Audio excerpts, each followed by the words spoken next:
Hello mga mare! Sa mapagpalang araw, for today's video mga mare, ibabahagi ko sa inyo kung paano ako gumawa nitong chicken nuggets na napakadali lang.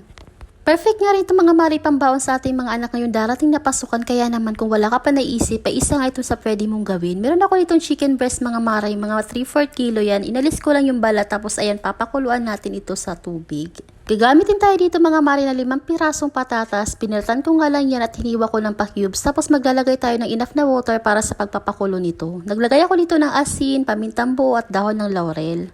Hayaan lang natin maluto yung mga chicken breast mga mare at hanggang sa lumambot din itong patatas. Ayan, bahagya ko nga chinek yan ay okay na. Kaya naman set aside natin itong mga manok at set aside din natin yung patatas.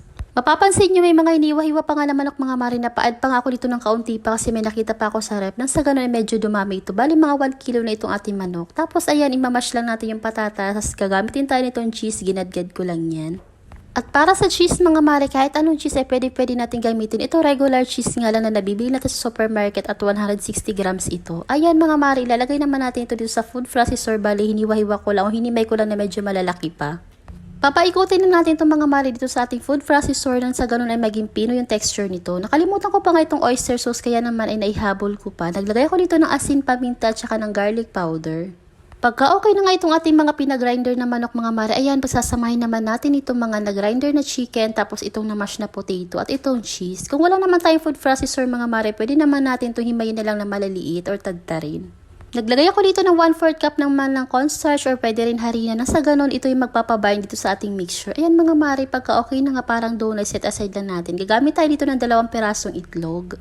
Gamitin ako dito mga mare ng breadcrumbs. Ayan, pinaikot ko lang ng saglit ito sa aking grinder kasi mas gusto ko na pino ito. Pero ito ay optional lang naman mga mare. Pwede wag na natin ito i-grinder.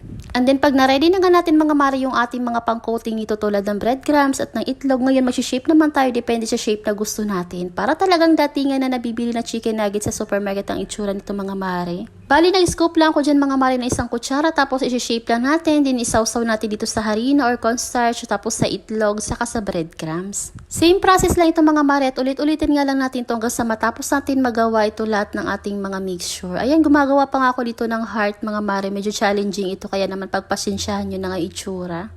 Napakadali nga lang gawin ito mga mare at sure ako na kayang-kaya mo rin ito. Habang ginagawa ko nga ito mga mare ay nag-i-enjoy nga ako kasi naman nakakatawa lang din na maisip na yung babaunin ng anak mo or kakainin ay talaga namang homemade at gawa mo, diba? Bali sa 1 kilo na chicken mga mare, ayan, nakagawa tayo dito ng 40 pieces ng mga iba-ibang shape. Depende na nga sa atin mga mare kung ano lang yung alam natin na shape. Nilagay ko nga ito sa food container mga mare at naglagay din ako doon ng plastic labo. Ayan, iprinito ko na nga ito at ganito na nga yung kinalabasan. At eto na nga mga mare, ang ating finished product. Ito na yung ating ginawang homemade na chicken nuggets. Napakasarap mga mare at talaga naman nagko-complement yung lasa ng manok at saka yung patatas. Kaya naman kung may mga anak kayo hindi kumakain ng gulay, pwede nyo rin itong gawin. At kung nagustuhan mo ang video na ito mga mare at nakatulong sa'yo, huwag kalimutan mag-like and follow at pakishare na rin. So ayun lang, bye!